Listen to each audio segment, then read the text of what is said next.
Dès que quelqu'un a fait une farce sur quelqu'un, on ne sait pas si c'est une dédicace. Oui, parce que parfois il y a des farces qui semblent être des bifs, des clashs, mais qui sont en fait des dédicaces ou bien des références. Ok. Tu ne comprends pas. C'est fini le matin, tu viens, Tchali, sort, un bon vidéo, rappeur, Tchali, Ça c'est un live. Hein? Tchali, il faut comme ça, Tchali, yeah. Ah, il va te faire ça. Frère, tu n'as pas encore compris la phrase, non seulement c'était ton nom, tu n'as pas compris la tournure du mot. Demain tu entres en guerre, il va vous monter, rapport féminin, le stagné, oh Tchali. Et puis c'est des directs interposés. Des directs interposés. Ils ne sont pas appelés pour se demander, Tchali, est-ce que tu... Non.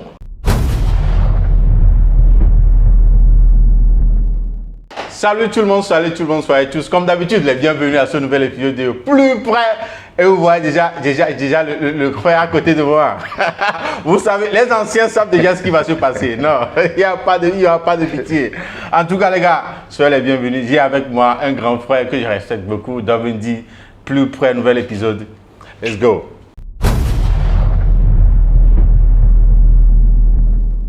Le grand frère, le Caméricain. Il est le Caméricain. Salut. Ah, du coup, mon gars. Ouais, ça va, tranquille. Ça fait un moment que je voulais vraiment rencontrer quelqu'un comme toi pour discuter un peu des choses du hip-hop et tout. Bah après moi aussi je me disais, quand est-ce que le gars va me contacter? Parce que déjà j'aime beaucoup ce que tu fais, j'aime le contenu. Merci beaucoup. Après voilà, tu es toujours objectif. Je crois que j'ai commenté la dernière fois, tu restes objectif dans tes développements. Exactement. Et voilà, c'est ce que ça tu fait fais. Plaisir. Ça fait plaisir vraiment de t'avoir avec moi. Et dans cet épisode, on va un peu discuter de tout et de rien, surtout. Tu sais que j'aime toucher les trucs du hip-hop, de la musique. Man, tu sais, je suis chaud, tout ce que tu veux, on va débattre. Ok. Donc les gars, notez juste que cet épisode va être un peu long parce que c'est pas tous les jours on rencontre des gens comme ça. Bon, tout d'abord, cette nouvelle génération de mélomanes, des drillers, cette nouvelle génération de ceux qui commencent par aimer la musique ne connaissent pas vraiment des gens comme vous. Parce que toi, c'est l'un des piliers du hip-hop quand on va parler du hip-hop ici au Togo. Donc voilà, comment est-ce que tu peux te présenter pour ceux qui n'ont pas l'habitude, n'ont pas connu votre époque? Ouais, après, tu vois, quand tu parles comme ça, on va qu'on connaît vieux jusqu'à... Non, pas vieux autant que ça. Non, mais après, ça fait plaisir parce que déjà, me considérer comme un pionnier du hip-hop togolais, je dirais pas ça comme ça. Faut pas... Il y a eu des grands frères. Oui, bien sûr. Il y a eu des grands frères, il y a eu des précurseurs, il y a eu des Daddy Creator, il y a eu Jantakan, il y a eu Phonetic, il y a eu Alidjis, il y a eu Rick MC, tu vois. Il y a ceux qui sont... Moi, je suis venu au Togo, j'ai trouvé un mouvement qui était là. Après, peut-être bien que oui, je peux être le pont entre l'ancienne et la nouvelle génération et que oui, j'ai fait mes armes. Après, voilà, je pense qu'aujourd'hui, ce qu'on voit de la culture, du hip-hop, c'est nettement évolué par rapport à avant, juste que la dynamique n'est plus pareille. Mais après, voilà, ça reste une histoire d'époque. Mais comment est-ce que Davendi va se... Voilà. Moi, me présenter, bon, je dirais, je suis Davendi, artiste rappeur. Rappeur, faut préciser là-bas, rappeur. Mais, artiste rappeur, promoteur du festival Loire, entrepreneur. Et voilà, après, je suis un amoureux de la culture hip-hop et de la culture urbaine en général. Et voilà, de beaucoup d'autres choses, donc peut-être qu'on en parlera. Après, je suis peut-être, pour certains, un acteur majeur de la scène hip-hop et pour d'autres, pas assez. Et bon voilà, en gros, c'est Davendi de Venom, mais yes. J'aime quand tu as commencé par dire des pseudos comme Caméricain. Le Caméricain. Avec le Caméricain parce que je suis d'origine camerounaise, je débarque au Togo en 2007. Ah ok. Bah ouais, tu vois, je suis un fils adopté du Togo, tu vois, je suis le fils du pays maintenant. Donc voilà, après Caméricain parce que pourquoi je rappais exclusivement en anglais à l'époque. Et j'avais beaucoup, j'ai une dégaine US quoi, tu vois. Donc ouais, le Caméricain c'était un jeu de mots. Voilà. Camère plus américain. Yeah. Ah ok, mais voir la scène hip-hop aujourd'hui comparativement à votre époque, qu'est-ce qui a vraiment changé? Qu'est-ce qui a changé? Beaucoup de choses, Charlie. Beaucoup de choses. Beaucoup de choses. Déjà, Je pense qu'à l'époque, il n'y avait pas cette ouverture, tout le monde pouvait. Cette ouverture internet, digital, où tout le monde pouvait mettre sa musique, tu vois, se faire connaître du monde depuis son quartier. Il n'y avait pas ça, tu vois. Aujourd'hui, c'est venu et c'est bam, tu vois, tout le monde arrive à exploser, à faire connaître sa musique un peu dans le monde, étant chez lui, dans sa chambre. Mais à l'époque, c'était super dur. Tu vois, nous on enregistrait, je me souviens, avec des gars comme Jovi, que oui, un Camerounais. Oui, on enregistrait. On avait une petite discothèque là où ça s'appelait Maison Mère. C'était une discothèque qui vendait des CD, des trucs comme ça. Et nous on enregistrait, tu vois, c'était des playposts. On avait 2 tapes là, des cassettes, des radiocassettes, tu vois, où tu mets sur un lecteur, quelque part, et l'autre côté, tu mets un record, voilà, avec une cassette vierge, tu vois. Donc, et c'était pas du genre où tu viens, tu rappes. Tu finis, tu dis non, je vais arranger. Non. C'est one shot. Parce qu'il y a des gars derrière qui attendent, tu vois, il y a des gars derrière qui attendent. Non, c'est un couplet à vous rapper, tu racontes ton couplet fini, tu passes le micro, l'autre prend. Non, c'était comme ça. Ok, oui. On a grandi avec cette époque-là où nous on faisait des freestyles dans la rue. Tu vois, on rappait dans la rue, on pouvait rapper toute une journée, tu vois. C'était vraiment un partage. Plus qu'une compétition, c'était vraiment un partage. Aujourd'hui, c'est devenu beaucoup plus de compétition, moins de créativité. Bon, il y a de la créativité, mais pas autant qu'avant. Pas autant qu'avant. Il n'y a plus de la recherche, il y a de la créativité, mais il n'y a plus de la recherche en gros. Et je pense que beaucoup se plaisent dans une zone de confort. Et du coup, ça tue un peu le côté artistique, tu vois, de la chose. Et le côté partage, parce que le hip-hop, on voit, c'est un mouvement à la base qui était revendicateur, qui est devenu un mouvement de groupe, qui est devenu un concept, tu vois, et qui est devenu un art tout à part entière, tu vois. Donc du coup, c'est vraiment un partage, c'est une communauté, c'est des gens qu'on rencontre, c'est du feeling, c'est du mood, c'est ce qu'on partage, c'est de la musique, c'est de la danse, c'est du graffiti, c'est du DJing, c'est du streetwear, c'est du freestyle, tu vois ce que je veux dire, c'est beaucoup de choses. Après, voilà. Mais aujourd'hui, la musique a beaucoup plus évolué au niveau de la technologie digitale, mais je parle du côté, pour le cas du Togo, voilà. Mais je trouve qu'il y a beaucoup de talent, mais il n'y a plus assez de recherche, il n'y a plus trop de recherche. Voilà. Et c'est un peu dommage. Pourtant, frère, il y a de la ressource, il y a des gars qui sont violents, mon frère. non, je t'ai dit, il y a des gars dans le pays là qui sont violents. Mais tu vois, parce que parfois on est formaté et voilà, on perd un peu notre créativité et qui on est, quoi, pour plaire. Mais à votre époque, par exemple, si on prend le cas de Dovendi, est-ce que vous vous alignez sur l'idée ou bien l'hypothèse de certains qui pensent que dans votre carrière, vous connaissez Jojo le Barbu? Oui. L'Ivoirien. Oui. Voilà, vous voyez que c'est quelqu'un qui est technique, très technique en matière de rap. Mais si on peut utiliser leur jargon, il ne mousse pas autant comme on pourrait l'espérer le voir. Mais est-ce qu'à votre époque, des gens qui disent que Dovendi était un grand fort, très fort, il rappe très fort, il est bien technique et tout, mais ça n'a pas été vraiment le cas, façon, il doit être connu, il doit être populaire, célèbre et tout ça.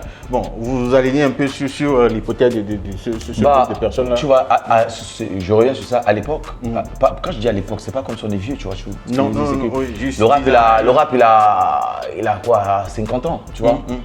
Le hip-hop, il a 50 ans. Après, avant, les gens basaient beaucoup plus la musique hip-hop, la musique rap, sur le contenu, sur le fond. Oui. Parce que comme je l'ai dit en amont, c'est une musique de revendication, c'est une musique de rébellion, mais de rébellion positive, de rébellion d'une communauté qui sentait opprimée par quelque chose et qui n'avait que le rap, le hip-hop et ce mouvement-là pour s'exprimer. Et du coup, le contenu était très fort. Parce qu'il y avait des choses profondément dites, des choses pensées, des choses ressenties, des choses vécues. Il y avait des gens qui racontaient des trucs concrets, tu vois. C'est vrai qu'il y avait la drogue, la violence, le sexe, tu vois, mais entre-temps, entre autres, il y avait des contenus exacts. Et les gens, avant, aimaient plus faire danser leur cerveau que leur corps. Ouais, du genre, avant, voilà. Le fond est plus primé que le... Voilà. Après, au fil du temps, les gens ont compris que il faut allier le fond et la forme. Et le rap a commencé à être fond et forme, c'est-à-dire les techniques, les phases, la musique qui change, qui n'est plus trop rap, qui n'est plus trop hardcore. Il y a eu comment je vais dire, il y a eu des sous-formes rap, tu vois, des mouvances rap hip-hop qui sont sortis, Ramp, le crunk, tu vois, il y a le New Jack, il y a eu plein de trucs qui sont sortis, tu vois, et ça sort, et les gens ont compris qu'on va allier le fond et la forme.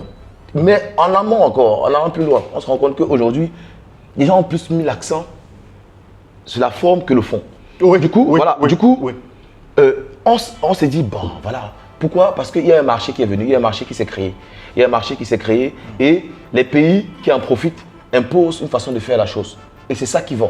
Du coup, les pays qui suivent, peut-être comme nous, le Togo, les pays francophones, on se sent obligé de vouloir reproduire la même chose parce qu'on s'est dit que c'est ce qui marche. Ok, Et ok. c'est ce qui marche, parce que c'est mainstream.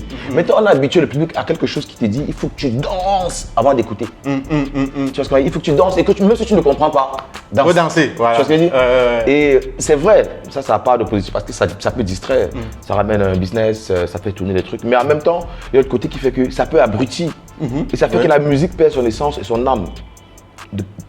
Doucement. Parce que ceux qui étaient dedans se disent que putain, c'est une musique travestie, c'est une musique de voyous, qu'est-ce qu'ils racontent, tu vois. Pour ma part, je peux être tolérant. Parce que la musique, le hip-hop, en gros, c'est la musique. C'est le genre musical qui a subi le plus de transformations durant ces dernières années. Tu vois, il est quitté d'une musique, d'un mouvement marginalisé à un genre le plus écouté aux États-Unis aujourd'hui. Tu vois ce que je veux dire? Donc il y a une réelle progression sur le plan mainstream, sur le plan business, sur le plan grand public, mais une réelle régression sur le plan contenu en fait. Alors que vous, à l'époque, vous êtes plus sur le fond. Pas sur la forme, pas vraiment sur la forme. Non, oui, il y avait la forme, non, il y avait des gars très techniques. Depuis on est technique, tu vois. Mais il y a ceux qui ont refusé de s'adapter. Ok. Parce qu'il y a ceux qui se sont dit non, bon, en gros, les puristes quoi, que non, nous, le rap c'est nerveux, le rap, tu vois. Et j'avoue que moi, à une époque, j'avais cette façon de penser. Je me disais que le rap, tu peux rapper, puis tu parlais des trucs bizarres. Voilà. Il faut être technique, il faut amener des phases, il faut trouver le style, la façon de dire, tu vois ce que je veux dire? Il y a les gars, mais quand tu vois les gars comme les Migos qui viennent qui font d'abord quand ça tu te demandes pourquoi est-ce que je suis technique? Tu vois ce que je veux dire? Les gars t'ont ramené ça, tu vois les Lil Wayne qui sont ramenés un rap qui était plus léger mais avec un contenu. Oui.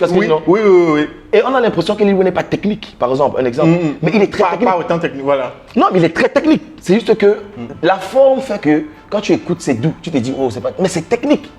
Tu vois ce que je veux dire? Même les Chris Brown, ils sont très techniques. Et ils ont compris de mettre la forme. Il y a une façon. Ce qu'il fait, tu peux pas faire. Parce que ça demande une certaine tonalité, un certain travail, exercice au niveau vocal. Ça demande une certaine teneur, ça demande une certaine endurance pour faire telle chose. Eminem, par exemple, c'est un gars qui est resté dans son temps. Ouais. Tu vois ce que je veux dire? Mais si on prend le cas d'Eminem, est-ce que le fait de vouloir rester sur pousser un peu plus le fond va faire qu'un rappeur ne veut pas avoir autant de succès mais c'est contradictoire parce que Eminem est l'un des rappeurs qui a le plus vendu. Il ne fait pas la musique, il danse. Oui. Mais c'est un rappeur, on va dire que ouais, parce qu'il est blanc, peut-être, mais c'est un des rappeurs, c'est le rappeur qui a le plus. Mais c'est le best-seller. Tu vois ce que je veux dire, non? Tu vois, mais il ne fait pas du rap qui danse. Parallèlement, il y a des gars qui font du rap qui groove. Moi, en fait, la musique, je n'ai pas un souci avec le fait que tu veux faire une musique qui parle de fesses, d'argent, de drogue. Parce que beaucoup parlent d'argent, d'armes qui n'ont jamais touché, de drogue qu'ils n'ont jamais vu. Parce qu'on suit un mouvement. Et là, on se raconte une vie qu'ils ne connaissent même pas. Ils ont seulement vu ça dans un clip et ils veulent se la raconter. Mais c'est dommage parce que après, le public cible. Pourquoi est-ce que tu fais ta musique, en gros? Pour qui est-ce que tu fais ta musique? Est-ce que tu fais ta musique pour qu'on t'écoute? Est-ce que tu fais ta musique parce que c'est quelque chose que tu ressens, il y a des choses que tu as envie de sortir, c'est une émotion que tu veux transmettre? Est-ce que c'est un message que tu veux transmettre? Est-ce que tu fais ta musique pour les filles? Est-ce que tu fais ta musique parce que bon, tu penses que tu es bon et que la musique est facile, tu vas faire juste pour le kiff? Oui. Est-ce que tu fais ta musique parce que il faut déjà comprendre pourquoi tu fais ton truc. Après, qui est mon public? Qui m'écoute?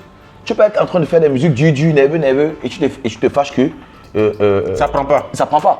Parce que le public peut-être que tu vises n'est pas ouvert à la musique que tu fais.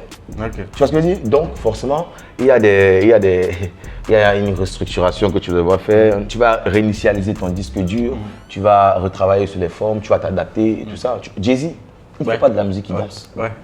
Kendrick Lamar te fait des sons qui te font bouger, mais des sons qui te parlent. Mais le gars, il tourne, tu vois. On ne peut pas justifier que c'est parce que c'est peut-être l'environnement. Au Togo, on aime ce qui bouge. Au Togo, c'est pas ça.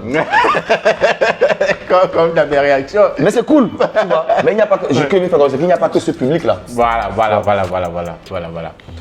Donc, ça fait combien d'années déjà? Au Togo? Oui.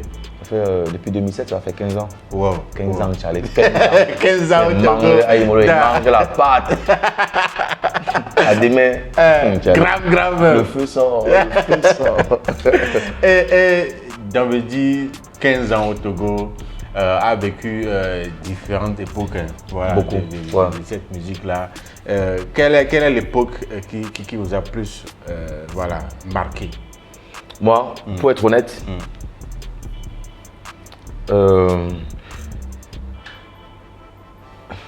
l'époque 2009, 10, 11, à partir de 2009, 10, disons à partir de 2009.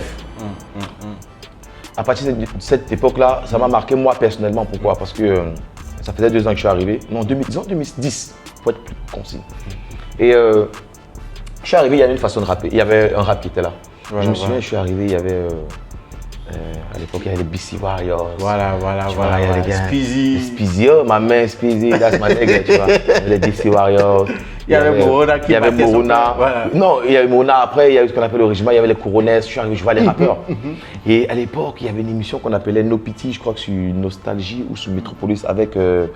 Il s'appelle comment déjà là? Putain, comment j'ai oublié le nom du gars. Bon, en vrai, ça va me venir. Donc il y avait une époque. Et moi, c'est comme ça que je connais les gars en fait, tu vois. Je j'entre dans le rap, je fais du freestyle, j'arrive, je dis qui rappe? Qui rappe ici, tu vois? Mais qui rappe? Au moins des gars qui rappent et on kick, les gars se disent toi là. Mais l'époque où j'entre vraiment dans l'univers rap, hip-hop Togo, c'est que j'arrive au studio Lumumba de Slapa Faya. Beaucoup devraient connaître aujourd'hui parce que Slapa Faya, c'est quelqu'un qui a milité pour le hip-hop pour longtemps. Il a sacrifié beaucoup de choses. Parce que mais on n'en parle pas assez. Slapa Faya, c'est un amoureux du hip-hop, mais un incompris de la société. Et on tombe au studio Lumumba, et c'est comme ça que je rencontre les Olibic, les SJ, plein de gars qui passaient là-bas, à l'époque, plein de gars. Et notamment les Eric MC, La Sauce avec Scarfo et The World, Tenchi. Donc on crée une bulle, tu vois. Et je commence à m'intéresser vraiment au hip-hop, c'est-à-dire à l'événementiel, pourquoi m'impliquer corps et âme justement avec ces gars-là. Comme Slapa, parce que lui, c'était quelqu'un qui avait cette envie de se lever le matin, il cherche le baf, il dit les gars, on va aller rapper à Vaughan. On part à Vaughan, on met les baffes, on rappe. En fait, c'était ça notre oui. Et on était des amours, en fait, on ne faisait pas ça parce qu'on voulait l'argent. On fait ça parce qu'on voulait partager. C'était un truc, on s'est dit, putain, ce qu'on fait, tout le monde doit pouvoir kiffer. Tu vois ce que je veux dire? Et c'est comme ça que je fais mes arts. Moi, cette époque-là qui m'a beaucoup marqué parce que j'ai commencé à m'impliquer concrètement, c'est-à-dire à prendre ça au sérieux. Je me dis, putain, je peux faire ça, je peux faire ci, je peux faire ça, je peux faire ça. Et à partir de 2009, j'ai rêvé de faire un concert. Qui est moi, comment je vais faire? On enregistrera le Lumumba, on était plein de gars, mais j'allais plein de gars. Et il y avait un truc qui s'appelait à l'époque Afrocash.com. Afrocash.com. Ouais. Donc quand j'étais arrivé, le gars, je sais pas comment il s'appelait à l'époque là. Il m'a vu rapper, j'avais des dreads longs comme ça, j'étais tout comme un Jamaïcain, ricain, tu vois, quand je débarquais, je kickais seulement. Et je me souviens un jour justement au studio de Kelly. Je sais pas si tu connais West quelque chose, ils avaient un nom de groupe là avec son frère, West quelque chose. Je sais bien de Kelly dont tu parles.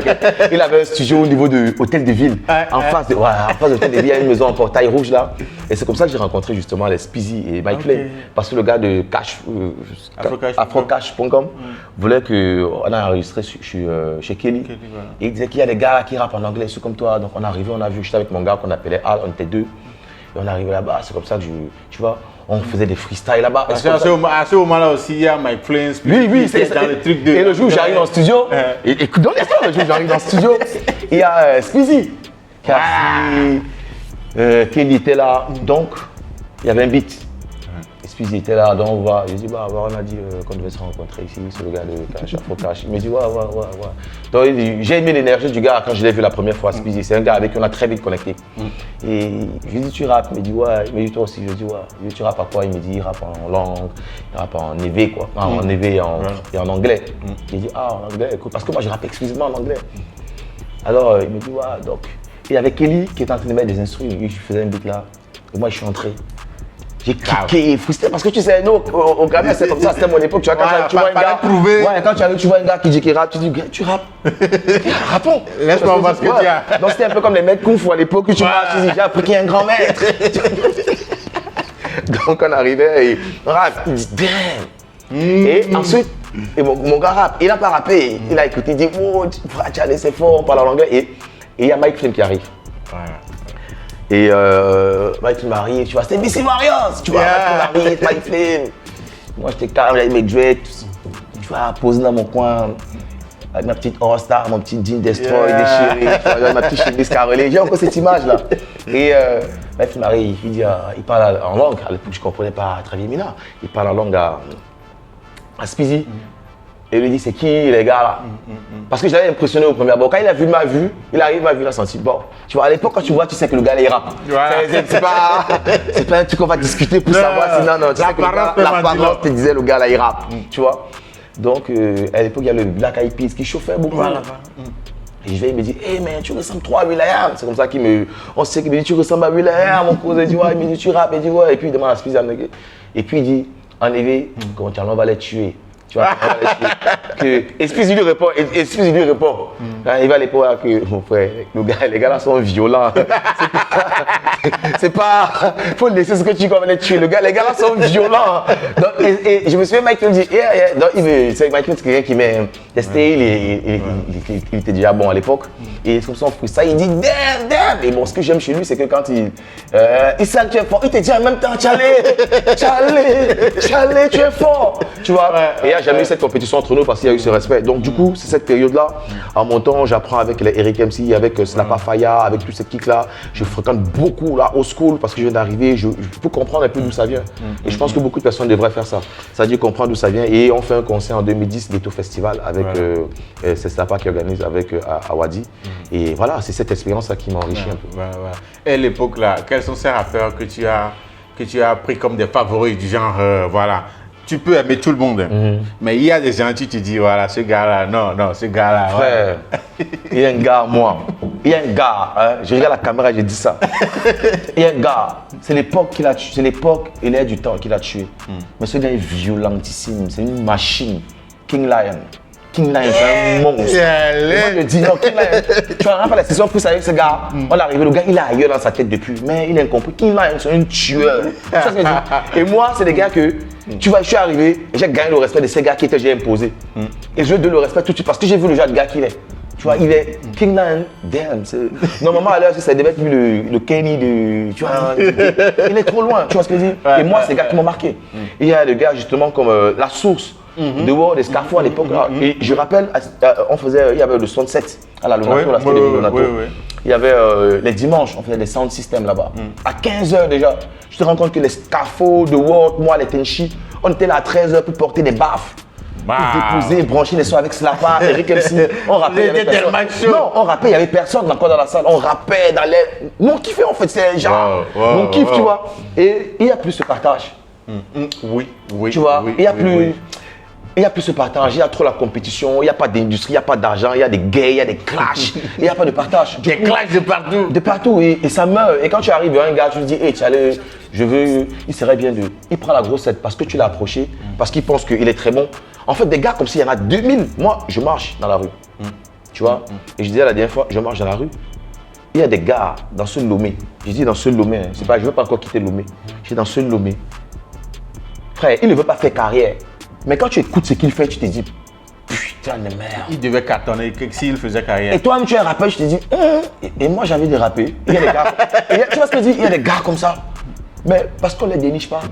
Tu vois, on ne les déniche pas. Et moi, c'était un peu. Il reste dans le coin. Oui, il reste dans le coin. Et moi, c'était un peu mon cheval de guerre. Tu vas aller chercher des gars comme ça, des talents comme ça, trouver. Tu vois, les 50 Cent sont sortis de nulle part, les T-Pain sont sortis de nulle part, les Eminem sont sortis de nulle part, tu vois, les Exhibit sont sortis de nulle part. C'est des gars qu'on prend, c'est des perles. Mais aujourd'hui, on veut tout ce qui brille, tout ce qui est faux, tout ce qui fait semblant d'être bon, tout ce qui aligne 3 rimes et c'est fatigue en studio, tout ce qui fait un couplet en 24 heures parce qu'il doit mettre mot par mot, tu vois. À l'époque, frère, c'est devenu trop facile, c'est dommage, mais bon, la musique est ce qu'elle est aujourd'hui. Et est-ce que le fait que, comme tu viens de le dire, genre, les gens piquaient trop la grossette, c'est ça qui a fait que, voilà, à l'époque, il n'y avait pas trop de collaboration entre les artistes? Par contre, c'est une bonne chose, par contre, ce qui est bien aujourd'hui, c'est que aujourd'hui, il y a beaucoup de collaborations. Oui. Mais les collaborations, c'est déjà bien qu'il y ait des collaborations. La nouvelle génération, les nouveaux artistes, la nouvelle vague, il y a beaucoup de collabs entre eux. Mais bon, qui ne va pas plus loin que ça, parce qu'il y a toujours un problème d'ego. On fait une collab et on ne chante pas ça ensemble sur scène. Mais à l'époque, Les gars étaient, excuse-moi, je vais dire l'époque. Pourquoi je dis l'époque? Non, l'époque, 10 ans en Ouais, arrière. il y a 10 ans en arrière, ouais, c'est l'époque. Donc avant, les gars étaient bons. Ok. Mais ils ne collaboraient pas beaucoup. Sauf ceux qui étaient en clan, c'est-à-dire c'est entre nous, on peut rapper entre nous. ok, Il n'y avait ok, pas beaucoup ouais, de ouais. recherche. Je vais aller chercher celui-là pour rapper. Il y avait aussi la rivalité, mais il y avait surtout beaucoup de partage. Et il y avait surtout le respect. Parce Ouais, que c'est bon, très voilà. important. À l'époque, les gars, c'était il y avait beaucoup de respect quand même. Et c'est qu'il n'y a plus aujourd'hui. Dommage. Donc après, il n'y a pas beaucoup de collabos, mais il y a beaucoup de performances. Aujourd'hui, il y a beaucoup de collabos qui n'aboutissent, qui ne vont pas plus loin que ça. Parce que je viens chanter avec toi, parce que si je chante avec toi, je vais prendre ton truc. Mais en fait, on ne partage pas, on n'est pas amis sur scène. Si je viens et que c'est moi qu'on crie le plus, je ne vais pas chanter avec toi parce que si je chante avec toi, on va te voir. Tu peux me voler la vedette. Si je viens, je fais mon couplet, je coupe. En fait, c'est des trucs bizarres comme ça. Mais oui, cette nouvelle époque a ramené beaucoup de collabos, mais qui vont où? Donc, quel est vraiment les trucs positifs entre cette nouvelle époque et votre époque? Bon, moi, Des trucs qui peuvent vraiment faire avancer le game. mon frère, moi, je suis un immortel, frère. Je suis un immortel. Je suis dans toutes les époques. Donc, l'époque d'avant où il y avait et cette époque, je suis encore dedans. Ouais. Mais la différence qui fait que je peux clairement donner une différence qui est que, à l'époque, comme je l'ai dit en amont, il y a eu beaucoup de contenu. Oui, oui. Il y avait de la forme aussi, mais il y a beaucoup de fond. Beaucoup de fonds, voilà. Aujourd'hui, il y a beaucoup de forme et très peu de fond. Très peu de fonds, ouais. Mais D'accord. le point positif aussi avec la nouvelle mouvance, c'est qu'il y a une possibilité qui est qu'aujourd'hui, tu peux exploser de partout. En un rien de temps. En un rien de temps, il suffit de comprendre les algorithmes, de savoir ce que les gens aiment, de savoir ce qu'ils veulent, de savoir ce que tu veux faire, qui est ta cible. Tu exploses, tu travailles. À l'époque des grands frères, et je comprends que beaucoup de grands frères peuvent être frustrés aujourd'hui. Parce que c'est comme Roger Mila qui joue au football et c'est Ito qui a mangé l'argent. Tu vois ce qu'il veut dire? Donc Roger Mila, il a fait le football et Ito mange l'argent. Tu vois? Donc ça énerve. Tu peux te dire, moi, il jouait plus que toi. Oui. Les conditions n'étaient pas pareilles. Oui. Nous, à l'époque, on faisait oui. Tu vois ce que je veux dire? Mais comment tu as fait pour t'adapter? Voilà. Comment est-ce que tu as fait pour continuer à laisser un héritage à cette nouvelle génération qui vient, à être in, à te faire respecter, à imposer, à comprendre que la musique peut évoluer, que ça peut changer et qu'il y a des rythmes qui viennent, qui vont, qui s'en vont, qui viennent, qui s'en vont, qui viennent, qui s'en vont et que en fait la musique c'est un mood en fait. Voilà, C'est un mood. voilà. Ok. Davendi au Togo, plusieurs années et on ne vous a pas connu seulement pour la musique, genre pour sortir des projets, des nouveaux projets, tout ça là. Mais Davendi est aussi connu pour des événements spécifiques. Bah ouais. Des événements spécifiques. Bon, Mais qui ont toujours lié au hip-hop quand même. Bah ouais. Je cache pas que je suis un créatif. J'aime tout ce qui a trait à la création. Je suis quelqu'un qui a poussé ses limites parce que quand je vois quand je suis arrivé et ce que j'arrive à accomplir aujourd'hui, je pense qu'il y a un gros parcours. Tu vois, les gens parfois ils voient juste l'arrivée, on ne regarde pas le parcours. Il y a un parcours qui est là. Et tout le monde qui arrive, c'est comme Santrinos, il y a un parcours. Tu vois ce qu'il veut dire? C'est comme qui d'autre qui est en février, il y a un parcours. C'est comme Ghetto V, il y a un parcours. C'est pas Ghetto V ne commence pas à rapper par exemple aujourd'hui, il y a un parcours. C'est comme il y a un parcours. Mais après arriver à l'arrivée, on juge. Moi, mon parcours a fait qui je suis aujourd'hui. Ouais. Et je dois une très grosse chandelle au Togo, je ne cesse pas de le dire parce que ça m'a permis de comprendre qui je suis, quel est mon rôle et ce que j'ai à faire. Et surtout, ça m'a permis de dévoiler mes compétences de valeur encore cachées. Parce que ici, j'ai fait face à beaucoup d'adversités, beaucoup de difficultés qui, au lieu de me briser, m'ont forgé. Tu vois ce que je veux dire? Et par rapport à ça, comme je dis, au niveau des parcours de fréquentation, j'ai eu à côtoyer des gens qui faisaient ça. Et je prenais un peu, j'étais comme une éponge en fait. Je prends ici, j'aspire, je dis putain, en fait, on peut faire ça, on peut faire ça. Et au fil en aiguille, j'ai commencé à créer des concepts. En fait, c'est quelque chose que je savais faire depuis, mais bon, tu vois, je ne m'étais même pas rendu compte que c'était quelque chose que je pouvais faire. Et j'ai commencé à créer des événements. Et le premier truc que j'ai mis sur pied qui m'a donné un peu le déclic par rapport à la création d'événements, c'est mon concert dédicace le 19 décembre 2014. Wow. Et c'est un concert dédicace après la sortie de mon album, My Conde Therapy en 2014. Je fais ce concert, je me dis, damn, en fait, je peux faire ça. Et il y avait tous les rappeurs là. Il y avait Prince Mo, il y avait Mira, il y avait Gilles Phoenix, il y avait Kana, il y avait Yakno, il y avait plein de rappeurs, il y avait Gwen, il y avait Rimka, il y avait Derek Overdose. Voilà. Il y avait plein de gars, C'était un concert de fou. Je me souviens, c'était le même jour que All Music Awards. Et je me suis dit, damn, je peux faire. C'était blindé. J'ai dit, damn, en fait, on peut faire ça. Si on est 10 comme ça, en fait, on peut faire un truc. Et de là, l'année qui suivait, j'ai monté le WA. Après le WA, le UA Hip Hop en 2015. Je suis parti plus loin en 2016. À l'Institut français du Bénin. J'ai monté un peu et organisé un peu la soirée Nuit Blanche. En fait, c'est un truc qui s'est passé au mois d'octobre dans les instituts français différents en Afrique. La Nuit Blanche, j'ai une création spécifique avec plein d'artistes. Et puis en 2018, je refais Carte Blanche, qui est un spectacle pluridisciplinaire où je travaille avec près de 70 artistes. On fait le truc à l'Institut français et c'était phénoménal. Et je continue sur le WA. Après, j'ai fait Kick dans le ring en période de Covid, où c'est vraiment des rappeurs qui rappent dans un ring, dans une salle de boxe, tu vois, avec des gangs, des freestyles. Vous venez de mentionner ring. Oui. Ça m'a rappelé quelque chose. Je vais revenir là-dessus. D'accord. Kick dans le ring et je fais ça. Et puis après, je commence à développer des concepts avec. Ouais, je suis un créatif. J'aime tout ce qui a trait à l'art, à la création, à la direction artistique, tu vois, au défi. Voilà, ouais, c'est tout moi ça. Ça fait plaisir. Oui, avant de revenir sur la question de tout ce que tu as réalisé ici au Togo et parler de Wa et tout, voilà, j'aimerais quand même qu'on fasse un pas en arrière sur qui est ton rappeur préféré? Ce concert-là, je ne sais pas si je dois l'appeler concert ou bien bon, cet événement a créé vraiment quelque chose là sur la toile, que voilà, les avis sont vraiment partagés. Mais j'aimerais quand même avoir voilà, ton avis sur tout le truc. J'espère que vous avez quand même regardé des clips et tout concernant le concert. Bon, qu'est-ce que, de manière générale, vous pouvez dire concernant cet événement-là et tout ce qui se dit autour? Qui est ton rappeur préféré? J'ai pas fait que regarder. J'étais là. À l'événement même? J'étais là. Je suis arrivé dans les backstage, j'étais arrivé à la scène.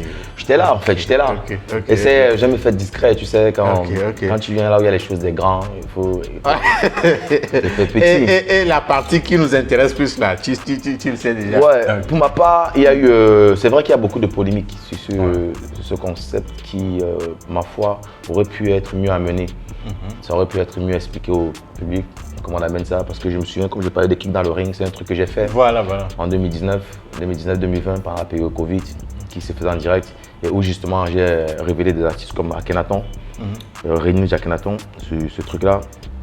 Et il y a une façon, je pense qu'on aurait mieux amené ça. Tu sais, quand on fait des trucs comme ça, c'est aussi important d'approcher les gens pour dire comment est-ce que tu vois, comment est-ce que ça pourrait être. Moi, ce que j'ai déploré par exemple par rapport à cet événement, c'est que déjà, on peut faire un événement hip-hop, rap, et tout le monde est en playback. Ce n'est pas possible. Tu vois ce que je dis? C'est un mouvement rap. Tout le monde est en playback. Comment on va savoir qui est fort, qui est faible? Tu vois ce que je dis? Tout le monde est venu dans la suffisance. Les gens ne sont pas venus faire. Les artistes n'ont pas joué le jeu. Pour moi, on n'a pas vraiment joué le jeu. Les artistes, quand ils disent on, je parle des artistes. Parce que je ne vais pas lancer la pièce sur X et Y. Parce que je pense que si l'équipe allait briefer les artistes pour expliquer le concept, le contexte, comment on voit ça, ça aurait été un jeu. Plutôt que ça finisse sur une note où on dit qu'il y a un qui quitte la scène, qu'il y a le qui a coupé la parole, on dit qu'il y a celui qui était. Ça aurait été un kiff.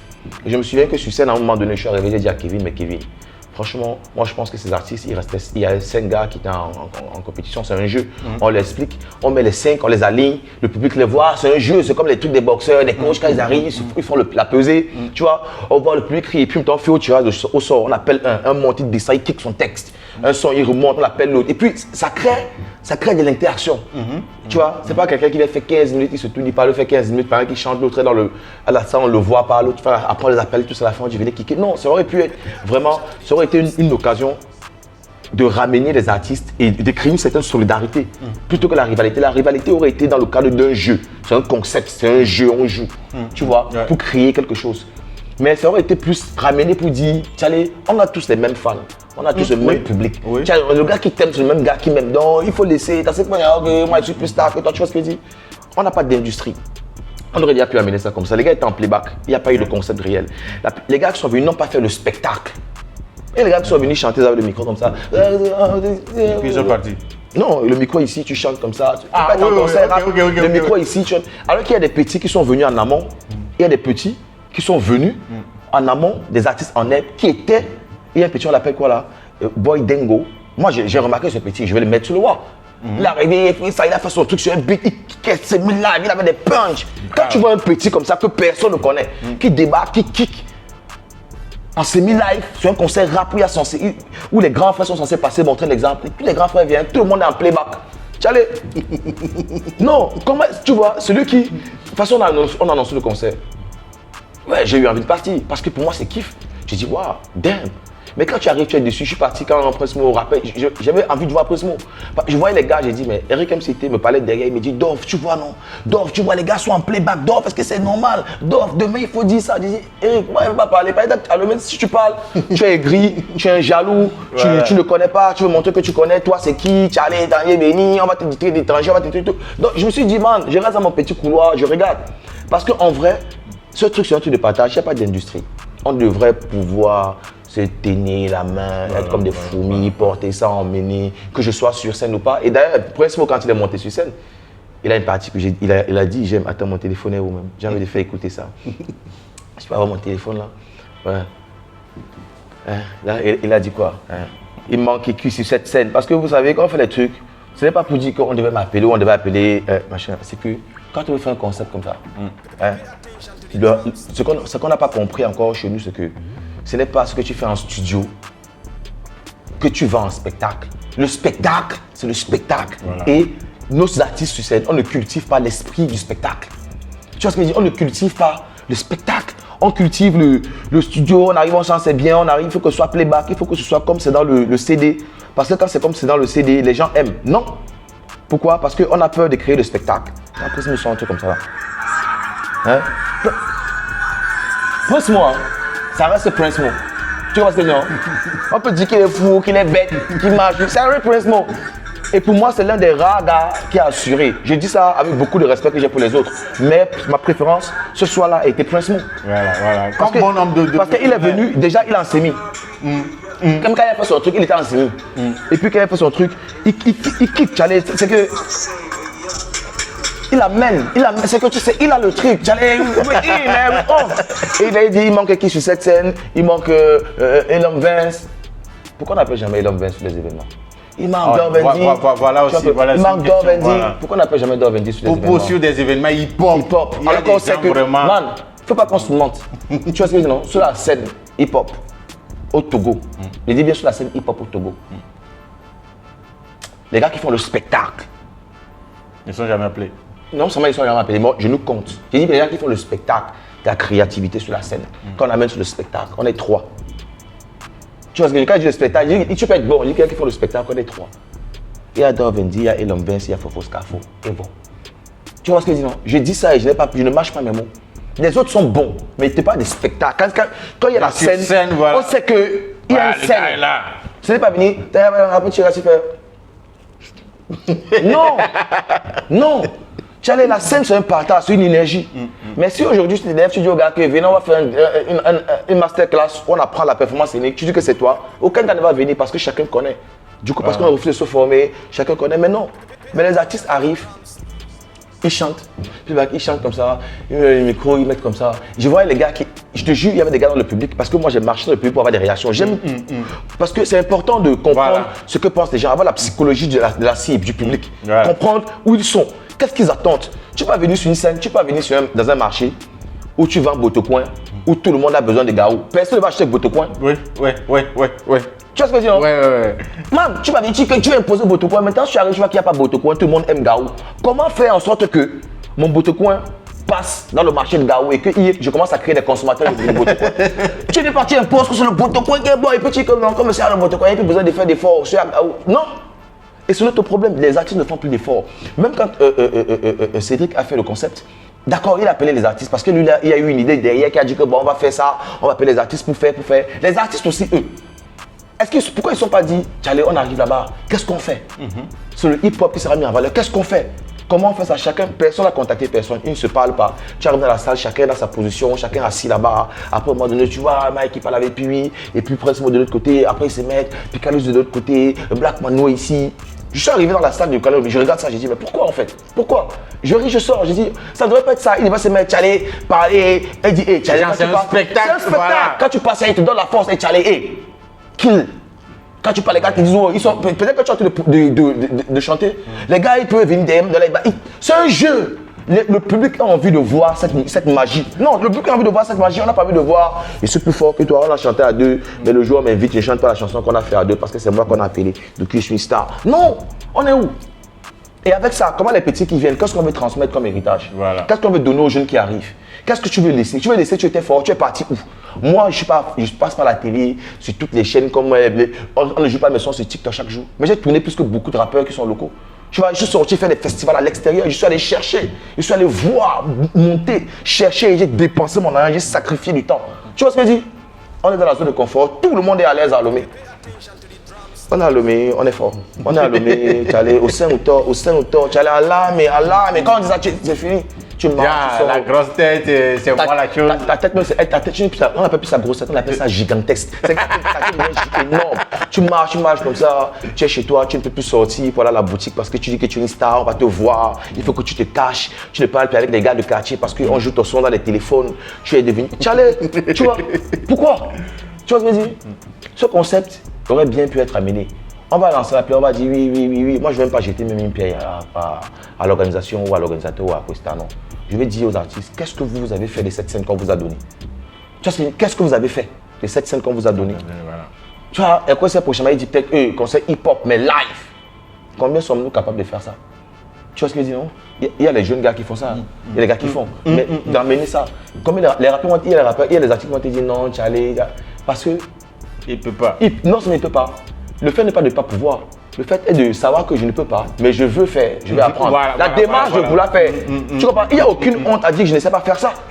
Et apprendre à le faire. Moi, je te jure, je ne savais rien faire du concert live que. Bref. Mais c'est en 2014, j'ai fait 4 répétitions avec des musiciens qui venaient de tous bords. Mardotier, Momo Wisdom, les gars qui jouent pour les tout fans là. Momo Wisdom, Steed, Gino et Laté, les gars de la batterie. C'était les musiciens avec qui ils jouaient. Ils ne connaissaient rien au hip-hop. L'autre faisait le jazz, l'autre était reggae, l'autre était variété, l'autre était la dance.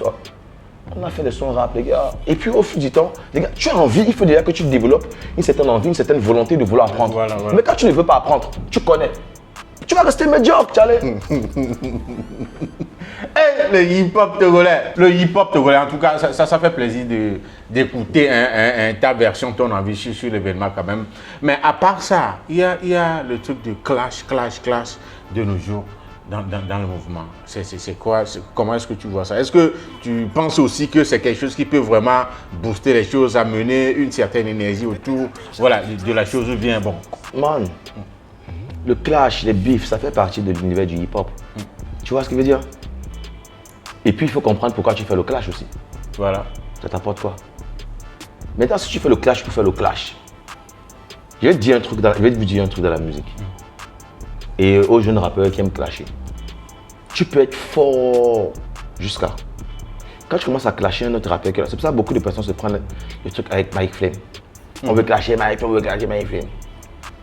Quand tu commences à cacher un rappeur que tu supposes plus fort que toi et que tu veux lui montrer que tu ne peux pas, et ça c'est un grand du hip-hop américain qui a déjà pas donné son nom, et que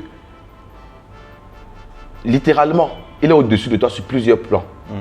C'est le plan visuel, c'est le plan marketing, c'est le plan d'image, c'est le plan financier. Psychologiquement il te gagne. Psychologiquement, il est au-dessus de toi. Oui.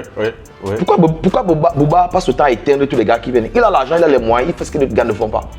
Donc, psychologiquement, il est au-dessus d'eux, même si ce n'est pas plus fort que eux. Psychologiquement, c'est Booba. Ouais. Il a une confiance en lui qui fait que j'ai le confort qu'il veut. Il peut arriver en studio, il fait 2 sons, il sort par Yemenef. Tu vas chanter, toi tu vas faire un son. Tu vas entrer au studio, faire un son pour me clasher. Le son ne marche pas, tu n'as plus l'argent pour faire un deuxième son. Tu vois ce que je veux dire? Maintenant, pourquoi on fait le clash? Dans d'autres pays, les gars s'asseyent, ils se disent, tu marches, moi je marche. Bon, ce qu'on va faire, les gens ont besoin du 109. C'est du business. Dans d'autres pays, c'est du business. Voilà. C'est du business. Tu vois ce que je dis? C'est du business parce que, en vrai, je te clash pourquoi? Alors que pourquoi il veut te clasher? Toi, tu manges et puis moi, j'ai faim. Moi, il te clash pourquoi? Parce qu'on dit qu'il faut s'attaquer à moi. Bon, même viens me clasher. Tu vois ce que je dis? Et ceux qui disent qu'ils le font pour plus de visibilité. C'est ce que je dis. Rick Ross, je parlais tout à l'heure en amont. On a un problème qui qui est qu'il n'y a plus de respect. Moi, j'ai fait un son, j'ai clashé Ali J's, et Double Flames, en 2008, 2007 même. Ça s'appelle Hip Hop Respect, correction par respect. Ceux qui connaissent les Olam, les DJ Papa, même Eric MC, tous ces gars qui ont connu le son, ils savent de quoi je parle. Ça a été joué longtemps sur les radios. Mais quand je venais clasher Ali J's, c'était par rapport au truc de Hip Hop Respect. Des vieux, on a plus le même âge. Pour moi, je venais d'arriver. J'ai écouté un mec sur le rappeur le plus fort. Je dis, ah bon? Parce que Ali J's, quoi qu'on dise, par exemple, ça reste une icône incontestée du hip-hop congolais. C'est pas un débat. Oui. Non. Ça, tout le monde est d'accord. Voilà, non, c'est une icône. On peut dire qu'il était faible, il est faible, il y a des gars qui sont forts. Oui, mais c'est une icône. Man, elle a créé quelque chose dans la tête des gars, tout comme Eric MC. Mais chacun dans sa catégorie. Et j'arrive, je clash Ali J's. Des vieux, le truc s'appelait Hip Hop Correction par respect. Avec un autre gars, on avait créé un groupe Natural Mystic. Mais je ne clash pas Ali J's parce qu'il n'est pas bon. Oui, parce que je me fous de lui. Mais parce qu'on m'a dit qu'il est le plus fort. Et que parce que je sais que je suis très bon. Et que si je commence à m'attaquer à lui, on va regarder. Mais je ne m'attaque pas avec lui, à lui en lui manquant de respect. C'est pourquoi le titre de la chanson, c'est Correction par respect. Tu vois ce que je veux dire? C'est que je m'attaque à lui manquant de respect. Parfois, tu fais pour attirer l'attention de quelqu'un. Rick Ross a fait ça avec Jay-Z. Pour attirer l'attention parce que je veux que le grand frère me regarde. Voilà. Maintenant que le grand frère te regarde, ne continue pas dans ça pour dire qu'il va te montrer que c'est la guerre. Non, le grand frère te regarde, tu grappes, après il n'y a rien de personnel. C'est que je vais te dire que tu valides de tout, tu valides. Maintenant, le grand frère te dit, petit frère, ce que tu fais là, c'est bon. Et c'est là où Mike Flame joue avec beaucoup de gars. Dès que tu commences à le clasher, demain tu deviens son ami parce que ça soit ri. Quand il va te regarder, tu as faim. Tu vois ce que je veux dire? Non, Charlie. C'est pourquoi moi, les trucs de clash, je ne vais pas entrer dedans. Moi, c'est plus de mon. Frère, tu veux me clasher? Vas-y. Tu es prêt? Non, parce que est-ce que le clash, c'est ce que tu fais sur Internet, tu viens sur les réseaux? Non. Derrière ça, est-ce que tu peux? Parce qu'il y a des gars qui sont nerveux, tu le clashes, ils te répondent pas, ils te cherchent, ils te frappent bien, ils te tapent. Tu vois ce que je veux dire? Lui, il ne va pas entrer. Il va pas entrer. Tu es mon petit, il te soigne, il t'amène dans l'hôpital, il te soigne. Je veille qu'à ce que tu ailles bien. Quand tu grandis, tu soignes, je te tape encore. Tu vois ce que je veux dire? Il y a des gars qui sont fous. Maintenant, aujourd'hui, il n'y a plus de respect. Tous les petits parlent mal à tous les grands frères. Tous les grands frères veulent montrer que c'est eux les grands frères, que tous les petits font avoir le respect. Mais du coup, personne ne comprend, n'écoute personne. Chacun veut que ce soit lui qu'on écoute. Du coup, ça devient le chaos. Qui veut investir dans le désordre? Le grand problème maintenant. Donc voilà où on en est. C'est dommage. Parce qu'il y a vraiment des gens qui ont de l'argent pour pouvoir investir dans la musique, mais ils ne le font pas. Tu viens clasher un grand frère, d'accord, pour la visibilité, mais pas sans le respect. Tu vois ce que je dis? C'est le game, Charlie. Il faut savoir que quand tu es dans le game, surtout le rap, tu dis que tu es fort. Il y a toujours un petit quelque part qui est en train de travailler pour venir te montrer qu'il est plus fort. Ça n'a rien de personnel. C'est les conquérants. Dans le game, il faut être un conquérant, il faut être ambitieux, il faut voir loin. Pas parce qu'il vient te clasher qu'on ne peut pas être ami. Oui.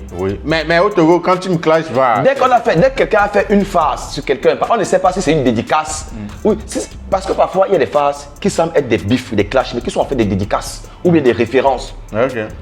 Tu ne comprends pas. C'est fini le matin, tu dis, allez, sors, encore vidéo.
est organisée.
ok.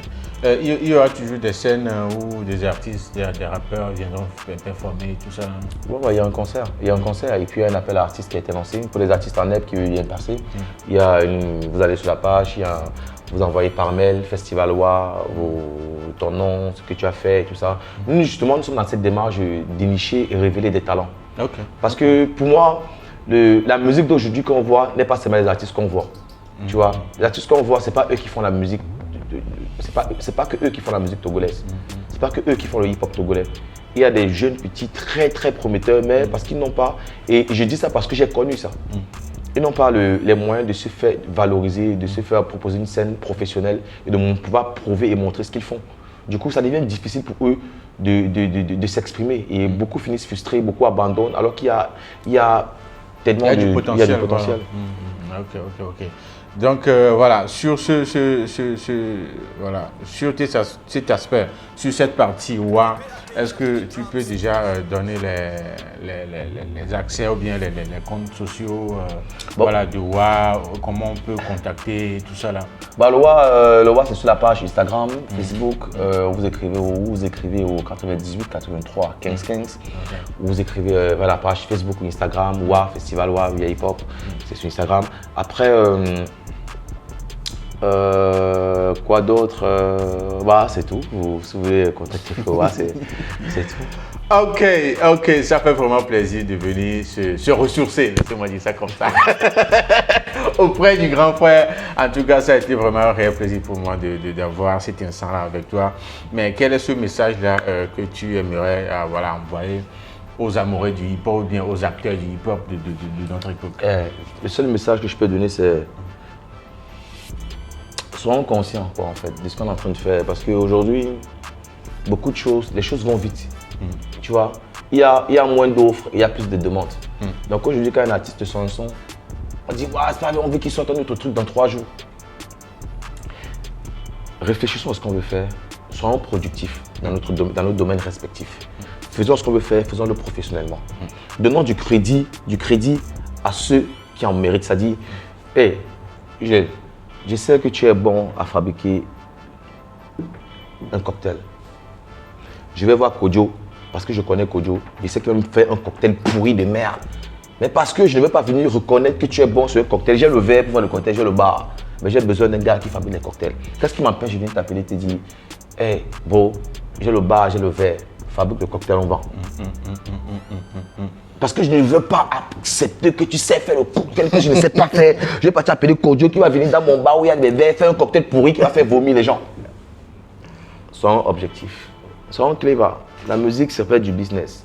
Le public, très vite, peut créer beaucoup de polémiques entre artistes. Mais c'est à nous de rester lucides. C'est à nous de créer une entreprise. Parce que quand on fait un désordre sur Facebook, sur Instagram, ceux qui ont envie d'investir, ils regardent et personne ne veut investir dans le désordre. Tu vois ce que je veux dire? Personne tu peux être bon jusqu'à... Mais l'image que tu affiches qui fait que tu n'es pas bankable. Kanye West, les gens pensent qu'il n'est plus bankable. Tout le monde se détache de lui. Qui aurait pu penser ça de Kanye West? Parce qu'au-delà de toute chose, c'est du business.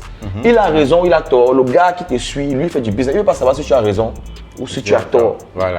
Donc maintenant, si tu veux que vous collaborez, tu ne partages pas peut-être ses principes, tu ne partages pas vous voulez collaborer, mais vous savez que vous avez un truc en commun qui est le développement de quelque chose. Peut-être que lui, peut-être que toi, tu as une idée de vouloir développer quelque chose. Peut-être que lui, il a une idée de vouloir rentabiliser quelque chose. Il sait que tu as la matière. Tu as la matière, il a l'argent. Ou bien tu as l'argent, il a la matière. Pourquoi? Tu vois ce que je dis, non? Bref, en fait, soyons conscients de ce qu'on veut faire et travaillons comme des fourmis et ensemble, on va transporter l'éléphant. Merci beaucoup. Merci beaucoup. Merci pour ta disponibilité. En tout cas, plaisir. Merci. J'espère que j'aurai l'occasion encore de t'appeler si le besoin se faisait sentir. En tout cas, merci à toi, c'était un honneur et je tiens à dire merci à tous ceux qui vont regarder cette capsule-là. Parce que voilà, je vois ça depuis, je suis comme un petit devant la télé. Il m'invite quand mon jour de gloire. Non mais voilà, ce qu'il fait c'est énorme et je tiens à le rappeler et je t'ai dit la première fois que c'est vu. Tu as cette humilité-là.